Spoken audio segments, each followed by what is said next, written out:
একদিন খলিফাতুল মুসলিমিন রাতের অন্ধকারে নিজের ঘর ছেড়ে বের হলেন। চিন্তা করলেন, আমি তো দেশের নেতা, আমি তো এই দেশের ক্ষমতাশীল, দেখা দরকার আমার রাষ্ট্রের মানুষগুলো কত শান্তিতে আছে, তারা কষ্টে আছে না সুখে আছে। এই চিন্তা চেতনা আশার প্রত্যাশা নিয়ে যখন খলিফাতুল মুসলিমিন ঘর থেকে বেরিয়ে পড়লেন, মানুষের দাঁড়ে দাঁড়ে যাচ্ছেন, উকি মেরে মেরে দেখছেন মানুষ কি করছে। মানুষগুলো আল্লাহর পাকের গোলামিতে নিমজ্জিত আছে নাকি ঘুমের ঘরে তারা ঘুম পেরে পেরে রাত্রিগুলো কাটিয়ে দিচ্ছে। এমন চিন্তা চেতনা নিয়ে খলিফাতুল মুসলিমিন হযরত ওমর রাদিয়াল্লাহু তাআলা আনহু ঘর থেকে বেরিয়ে পড়লেন। হঠাৎ একটা বাড়ির কিনারায় গেলেন। ওই বাড়ির কিনারায় যাওয়ার পরে বাড়ির ভিতর থেকে আওয়াজ আসতেছে, মা মেয়েকে ডেকে ডেকে বলছে, ও আমার কলিজার টুকরা মেয়ে, আজকে তো গাভীর দুধ দহন করা হয়েছে, দুধ পরিমাণে আজকে অল্প হয়েছে, এত অল্প দুধ বাজারে বিক্রয় করলে আমাদের পরিবার চালানোটা কষ্ট হয়ে যাবে। এই কথা বলছে। মা আবার বলছেন, ও আমার মেয়ে, তুমি ওই দুধের মধ্যে একটু পানি মিশিয়ে দাও যাতে করে দুধের পরিমাণটা একটু বেশি হয়ে যায়।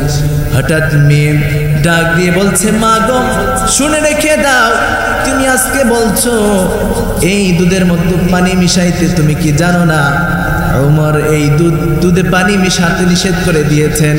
মা ডেকে ডেকে বলছেন, ও আমার মেয়ে, শুনে রেখে দাও, ওমর নিষেধ করেছেন, রাতের অন্ধকার, এখন আর ওমর নাই, দুনিয়ার কেউ দেখবে না, তুমি পানি মিশায়া দাও। মেয়েকে আল্লাহ তাআলা কেমন ভয় দিয়েছিলেন, আল্লাহকে কেমন ভয় করত। মেয়ে ডেকে ডেকে বলছে, ও আমার মা, শুনে রেখে দাও, এই দেশের ক্ষমতাশীল ওমর আমার দুধে পানি মিশানোটা না দেখলেও যিনি একজন মহা আসমানে মহা সিংহাসনে যিনি বসে আমার দুধে পানি মিশানোটা যিনি দেখবেন তিনি কে? আল্লাহ তো দেখবেন মা, দুনিয়ার কেউ না দেখুক, আমার আল্লাহ দেখবেন, এই জন্য আমি দুধে পানি মিশাইতে পারবো না। আজকে দুনিয়াতে তাকায় দেখেন, এরা রাতের অন্ধকারে এরা টেবিলের নিচে দিয়ে সুদ খায়, আছে না নাই? এমন কথা বলেন।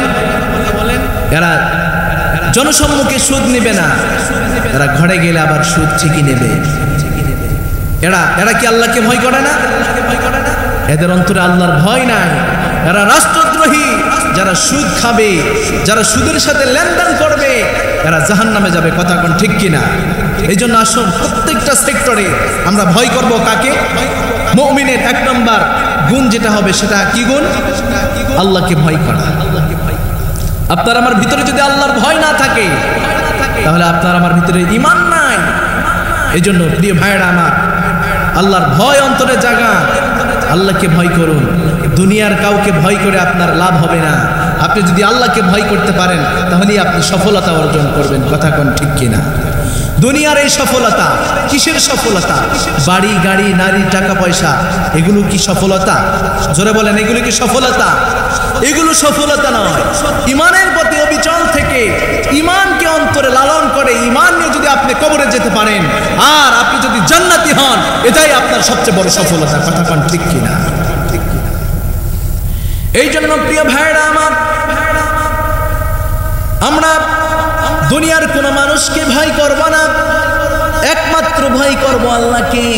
আজকে তোমরা যারা কোরআনের এই কথাগুলো মানুষের মাঝে, এই দেশের আলেম ওলামারা পৌঁছায়া দিচ্ছে কোরআনের মেসেজগুলো, এই কোরআনের মেসেজ দেওয়াকে তোমরা যারা বন্ধ করতে চাও, তোমরা মনে রেখে দাও, আমরা তোমাদের ভয় করি না, আমরা ভয় করি আল্লাহকে।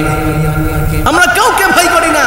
তোমরা যারা এই কোরআনকে বন্ধ করে দিতে চাও, এই কোরআনের কথাগুলো তোমরা যারা জমিন থেকে নির্মূল করে দিতে চাও, তোমরা মনে রেখে দাও, যারা এই কোরআনকে বন্ধ করতে চেয়েছে, যারা কোরআনের আওয়াজকে নিভিয়ে দিতে চেয়েছে, তারা এই পৃথিবীর বুকে ইতিহাসের রাস্তা ঘুরে পড়েছে মুসলমান। কথা কোন ঠিক কিনা?